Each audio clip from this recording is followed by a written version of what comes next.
நாம குழந்தைகளை பார்க்கறதுக்கு ரொம்ப சந்தோஷம். இன்றைக்கு என்னை இங்கே அழைத்து நம்முடைய ஸ்டூடெண்ட்ஸ் இந்த பெண் குழந்தைகளை சந்திக்க ஒரு வாய்ப்பு தந்த இந்த பள்ளியின் தலைமை ஆசிரியருக்கும் அனைத்து ஆசிரியர் பெருமக்களுக்கும் மாவட்ட ஆசிரியர் கல்வி மற்றும் பயிற்சி நிறுவனம் மற்றும் என்னுடைய பர்சனல் சார்பாக முதல்ல நன்றியை தெரிவித்துக் கொள்கிறேன்.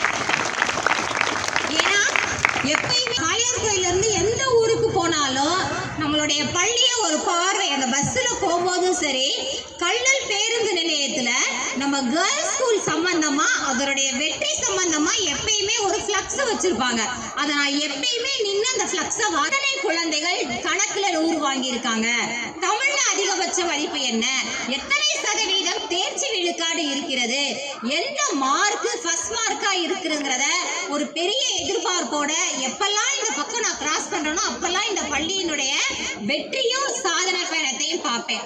இன்றைக்கு ரொம்ப சூப்பரா நான் வரும்போது கூட தலைமை ஆசிரியர் அவர்களிடமும் மற்ற ஆசிரியர்களிடமும் அதை தான் சொன்னேன். நம்ம கேர்ள்ஸ் ஸ்டூடெண்ட்ஸ் ரொம்ப பஸ்ல ஏறுறதா இருக்கட்டும் இறங்குறதா இருக்கட்டும் ரொம்ப ஹைலி ஒழுக்கமாகவும் பண்புள்ளவர்களாகவும் இருக்காங்க. அதுவே உங்க பள்ளிக்கு கிடைச்ச மிகப்பெரிய வெற்றிங்கிறத நான் தலைமை ஆசிரியர்கிட்ட கொஞ்ச நேரம் முன்னாடி தான் சொன்னேன். அதுக்கப்புறம் பார்த்தோம்னா ஒரு முறை நான் தலைமை ஆசிரியருடைய அறையை பார்க்கும்போது பார்த்தோம்னா அதுல நீங்க ரொம்ப அழகா வரைஞ்ச ஓவியங்கள் ஒரு சிறிய இது கூட அநேகமா நீங்க செஞ்சதா தான் இருக்கும்னு நினைக்கிறேன். இந்த இதுவும் நீங்க செஞ்சது தானே. மண்பானையில நீங்க செஞ்ச அழகான பூந்தொட்டிகள், அழகான டிராயிங்ஸ், கண்ணாடியில நீங்க செஞ்ச அதை பார்த்த உடனே ஒரு பயங்கரமான ஏஸ்தட்டிக் சென்ஸோட அழகா செஞ்சிருப்பீங்க. கலை திருவிழாலையும் உங்களுடைய பங்களிப்பு சிறப்பானதாக இருக்கும். இதை பார்த்து உண்மையுமே எனக்கு ரொம்ப ஹாப்பியா இருக்கும். ஸோ இந்த இதே மாதிரி நீங்க என்ன பண்ணணும், எல்லா விதத்திலையும் சிறப்பா நீங்க பயனடையணும். முதல்ல ஒரு பாரதியாரோட வரி எனக்கு ரொம்ப பிடிக்கும். அதோட நான் உங்களுக்கு ஒரு சில கருத்துக்கள் சொல்றேன். அதாவது தேடி சோறு நிதம் தின்று பல சின்னஞ்சிறு கதைகள் பேசி பிறர் வாட பல செயல்கள் செய்து நரை கூடி கிழப்பருவம் எய்தி கொடுகூற்று கிரையென பின் மாயும் பல வேடிக்கை மனிதரை போலே நானும் வீழ்வேன் என்று நினைத்தாயோ. இன்னைக்கு எத்தனையோ பேர் இருந்தா கூட படிப்பதற்கு இந்த பள்ளியில வாய்ப்பு என்ன பண்ணிருக்கு உங்களுக்கு கிடைச்சிருக்குது. உங்களை விட ரொம்ப சின்ன கிராமம், இதுவாது பெரிய ஊர் இல்லையா. நான் பஸ்ஸே போகாத ஒரு சின்ன கிராமத்துல படிச்சவங்க தான். என்னுடைய வீட்டுல இருந்து கல்லூரிக்கு போகணும்னா எப்படிதான் போகணும், நானு நடந்துதான் போகணும். அன்றாட 1.5 கிலோமீட்டர் நடந்து போய் அழகப்பா அரசு கலை கல்லூரியில தான் BA இங்கிலீஷ் படிச்சேன்.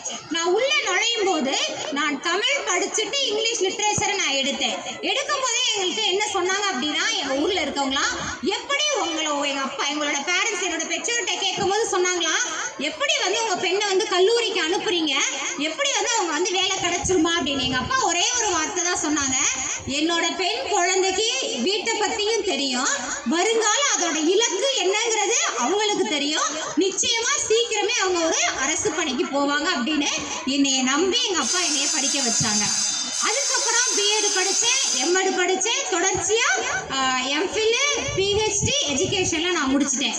இன்னைக்கு உஷாங்கிற பேருக்கு பின்னாடி MA English, MSc psychology, MPhil English, MEd education and PhD education NET pass பண்ணியிருக்கேன். இந்த BEd MEdல ஃபுல்லாவே கோல்டு மெடலிஸ்ட் தான் நான்.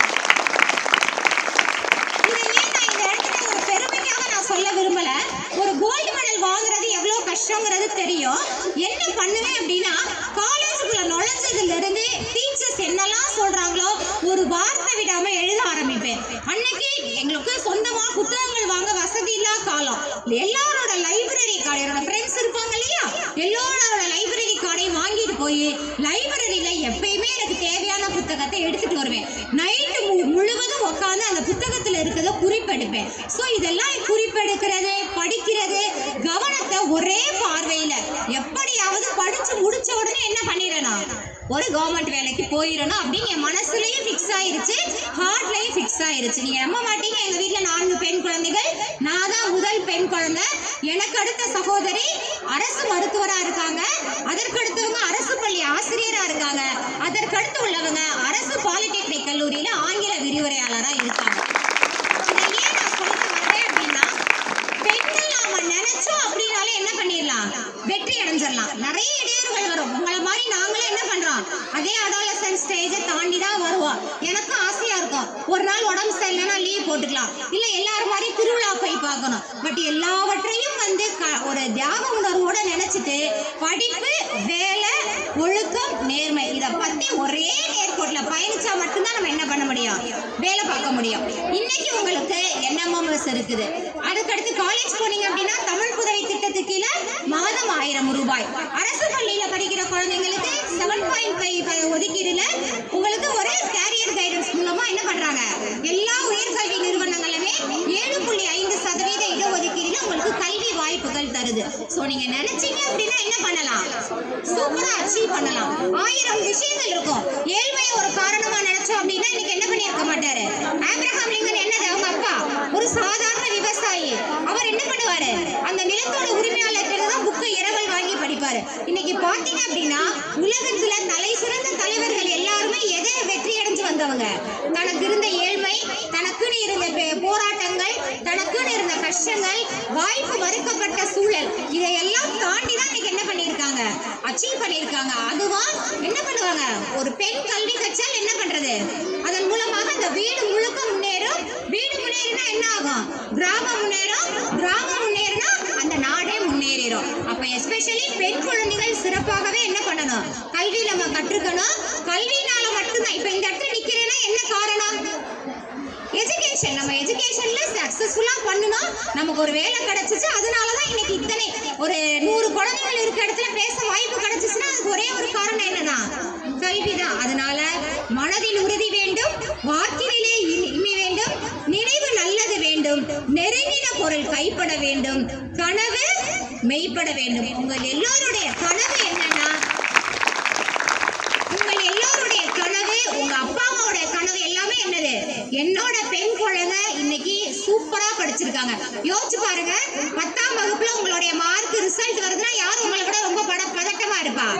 உங்களுடைய அம்மா அப்பா, உங்களுடைய டீச்சர்ஸ். உங்க அம்மா அப்பாவுக்கு இப்ப இங்க விமலான்னு ஒரு பொண்ணு இருக்குது, அந்த பொண்ணு 500க்கு 450 மார்க் எடுத்து அவங்க அம்மா அப்பா என்ன பண்ணுவாங்க? சொல்லி சொல்லி உங்க அத்தை, மாமா, சித்தப்பா, சித்தி அந்த ஊர்ல இருக்க எல்லாத்தையும் சொல்லுவாங்க. என்ன சொல்லுவாங்க? என் பொண்ணு 450 மார்க் எடுத்திருக்கு, என் பொண்ணு இன்னைக்கு ஸ்டேட் லெவல்ல கலை திருவிழால ஃபர்ஸ்ட் வந்திருக்கு, என் பொண்ணு ஓவிய போட்டியில ஃபர்ஸ்ட் வந்திருக்குன்னு என்ன பண்ணுவாங்க? அத்தனை தடவை வாய் வலிக்க வலிக்க உங்களுடைய பெருமை என்ன பண்ணிட்டே இருப்பாங்க? சொல்லிட்டே இருப்பாங்க. நம்ம பெற்றோருக்கு நம்ம செய்யக்கூடிய ஒரே ஒரு நல்ல விஷயம் என்னது?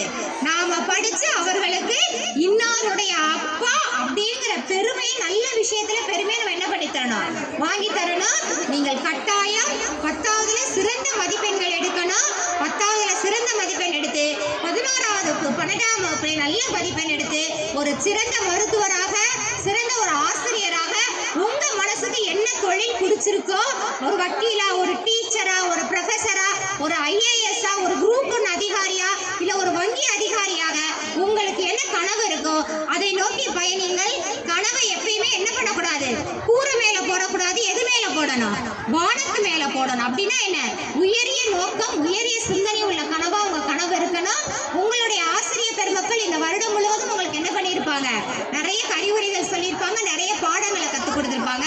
அதையும் ஃபாலோ பண்ணிட்டு ரொம்ப சூப்பரா சக்சஸா உங்க அம்மா அப்பாவும் HMs, ஸ்கூல் டீச்சர்ஸ்லாம் காலரை தூக்கிட்டு பெருமைப்படுற மாதிரி நீங்க சூப்பரான ஒரு ஃபிளக்ஸை வச்சு கல்லல் மகளிர் மேல்நிலைப் பள்ளி 100% தேர்ச்சி, தமிழ்ல 100 பேர் இத்தனை வாங்கியிருக்காங்க, ஆங்கிலத்துல 100 மார்க் இத்தனை பேர் அப்படின்னு எண்ணிக்கையில் அதிகப்படியானவர்களா நீங்க நிறைஞ்சு ரொம்ப சாதனை பயணம், உங்களுடைய வெற்றி பயணம் தொடர மாவட்ட ஆசிரியர் கல்வி மற்றும் பயிற்சி நிறுவனம் காளியார் கோயிலும் பிளஸ் என்னோட பர்சனலாகவும் வாழ்த்துக்களை தெரிவிச்சுக்கிறேன். அடுத்து நம்ம வீட்டு எப்படி இருக்கணும்? சக்சஸ் மீட்டா இருக்கணும். அடுத்து உங்க ஆசிரியர் என்னை கூப்பிட்டு என்ன சொல்லணும்? மேடம் எங்க பிள்ளை இன்னைக்கு ஸ்டேட்ல இத்தனாவது ரேங்க் வாங்கியிருக்கு, இல்ல ஒரு மாவட்டத்துல என் பிள்ளை 490 மார்க் வாங்கியிருக்கு, நீங்க வாங்க மேடம் அந்த பிள்ளைய பாராட்டுங்க, உங்க கையில பாராட்டி ஒரு பாராட்டு சான்றிதழ் கொடுங்கிற அடுத்த நிகழ்வு தான் நம்மளுடைய நிகழ்வு சந்திப்பா இருக்கணும். Wish you all the best for your upcoming examinations. Keep rocking. கனவோட பயணிங்க. கனவு அச்சீவ் பண்றதுக்கு என்னவோ அதற்கு கடினமா உழைங்க. வாய்ப்பு தந்த அத்தனை பேருக்கும் நன்றி, வணக்கம்.